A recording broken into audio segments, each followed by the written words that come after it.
കണ്ട് മുകളിൽ ചാടിയ ലോറി ഡ്രൈവർ മരിച്ചു. സഹകരണ വാരാഘോഷം മട്ടന്നൂരിൽ വിളംബര ഘോഷയാത്ര നടത്തി.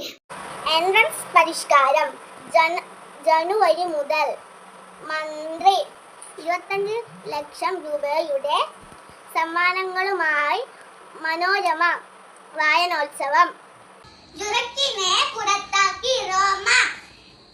ചാമ്പ്യൻസ് ട്രോഫി ഹോക്കി ഇന്ത്യക്ക് 2ാം ജയം.